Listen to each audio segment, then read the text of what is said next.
Good morning students. ये हमारा next lecture चालू हो रहा है और ये थियोरेटिकल पार्ट नहीं, ये प्रैक्टिकल पोर्शन है। तो आपको इसको बहुत ध्यान से समझना है क्योंकि रिटायरमेंट चैप्टर में थियोरेटिकल में 2 ही क्वेश्चन थे जो मैं आपको एक्सप्लेन कर चुका हूँ। तो आपको अब ये प्रैक्टिकल पोर्शन है, यहाँ से आपको बहुत ध्यान देना पड़ेगा क्योंकि अगर आपको नोट्स से समझ नहीं आएंगे तो आप क्वेश्चन को सॉल्व नहीं कर सकते हैं। तो अब पहली पॉइंट है कि जब कोई पार्टनर रिटायर होता है तो हमें रेशो की कैलकुलेशंस किस टाइप से करनी होती है, उनमें क्या क्या चेंजेस हैं, वो सारी बातें अपने को समझनी। इन शॉर्ट हम रेशो की कैलकुलेशन समझ रहे हैं, कैसे रेशो कैलकुलेट करें। और ये इंग्लिश मीडियम के स्टूडेंट्स के लिए है, हिंदी वालों के लिए सेपरेट क्लास करेंगे। तो 2 बातें हमें यहाँ पर सीखनी है। एक तो हमें सीखना है कि जो न्यू प्रॉफिट शेयरिंग रेशियो है, न्यू पीएसआर, ये कैसे कैलकुलेट होगा। और दूसरा हमें समझना है कि ये जो गेनिंग रेशियो है ये कैसे कैलकुलेट होगा। बहुत ही फोकस्ड होकर समझ जाइए आप लोग। मान लीजिए 4 पार्टनर्स हैं और वो प्रॉफिट को इक्वली डिस्ट्रीब्यूट करते हैं। 4 पार्टनर्स प्रॉफिट को इक्वली डिस्ट्रीब्यूट करेंगे तो हर पार्टनर को 25 रुपीज़ मिलेगा। फिर से बोलने जैसा कुछ नहीं, फिर भी बोल रहा हूँ कि 4 पार्टनर्स हैं, प्रॉफिट को इक्वली डिस्ट्रीब्यूट करते हैं, मतलब हर एक को 25 मिलना चाहिए। अब अगर मान लो इसमें से 4 में से कोई 2 पार्टनर रिटायर हो जाए या कोई एक पार्टनर रिटायर हो जाए, मान लो 2 पार्टनर रिटायर हो गए, तो अब वो जो 100% या 100 रुपीज़ है वो सिर्फ बचे हुए 2 पार्टनर्स में ही डिस्ट्रीब्यूट होगा। मतलब जिन 2 बचे हुओं को पहले 25 मिल रहा था, अब 50 रुपीज़ मिलेगा। तो यहाँ पर ये समझाना चाहते हैं हम आपको कि जब कोई पार्टनर बिजनेस से रिटायर होता है तो उसके कारण वो जा रहा है, वो अपने पैसे धैले तो सब लेकर जाएगा, लेकिन वो बिजनेस लेकर नहीं जा सकता है, वो कस्टमर्स लेकर नहीं जा सकता है। बिजनेस जैसे चल रहा है वैसे ही चलेगा। ये बात आपको समझ में आनी चाहिए कि हाँ, कोई पार्टनर जाएगा तो जितने पैसे उसने लगाए वो हो सकता है ले जाए, लेकिन दुकान कैसे उठाकर ले जाएगा। कस्टमर्स तो जो हैं वो बिजनेस में ही रहेंगे, वो आते रहेंगे, बिजनेस चलता रहेगा, प्रॉफिट होता रहेगा।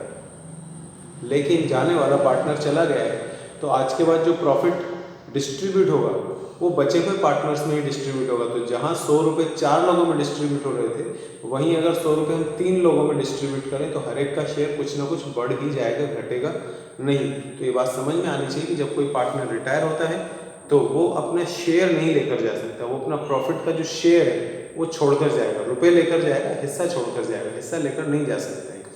तो वो अपना शेयर छोड़कर जाता है और जितना वो शेयर छोड़कर जाता है उसके कारण बचे हुए पार्टनर्स का प्रॉफिट का शेयर बढ़ जाता है।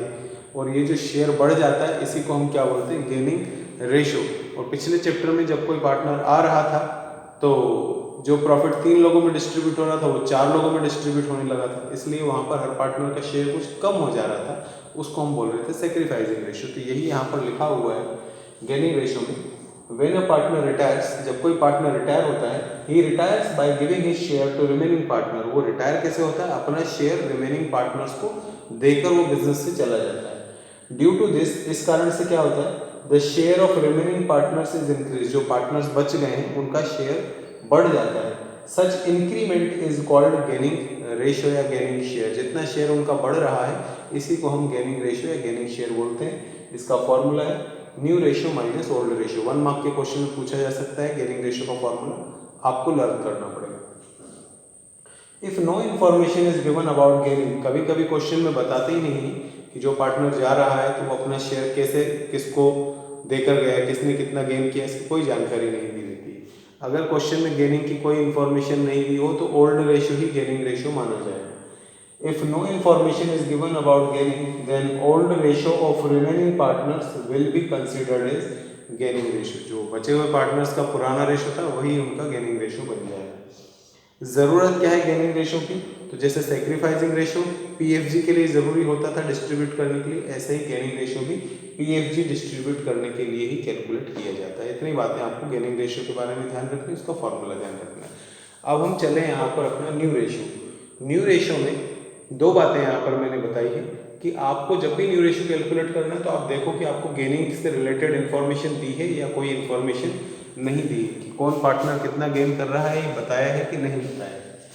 No information about gaining is given. आपको क्वेश्चन में कहीं ये नहीं बताया है कि बचे हुए पार्टनर्स में किसको कितना गेन हो रहा है। अगर कोई इन्फॉर्मेशन नहीं दी तो बहुत आपका नसीब अच्छा है, बहुत ईजी क्वेश्चन है। देखिए ABC, कोई थ्योरी नहीं लिख रहा हूँ यहाँ पर, सीधे प्रैक्टिकली समझा रहा हूँ।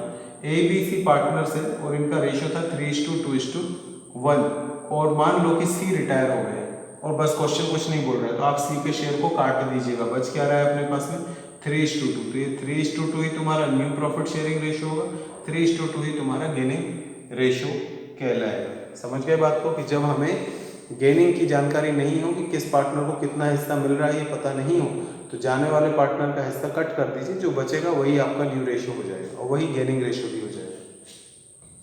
अगर आपको गेनिंग की इंफॉर्मेशन दी हुई तो मैंने यही आपको समझाया कि जब पार्टनर जाता है तो वो अपना शेयर छोड़ता है तो बाकी पार्टनर का शेयर थोड़ा इंक्रीज हो जाता है, तो गेन के कारण शेयर बढ़ेगा।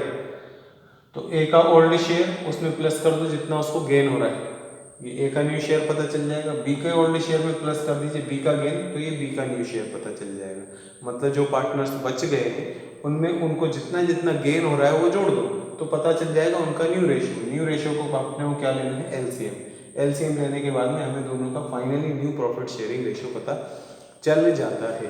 तो ये तरीके थे, इनको आप ध्यान रखिए। इस वीडियो को बार बार रिपीट करिएगा क्योंकि ये रिलेटेड टू नोट्स है। जब तक आपको नोट्स ठीक से क्लियर नहीं होंगे आप प्रैक्टिकल क्वेश्चंस कर ही नहीं सकते हैं।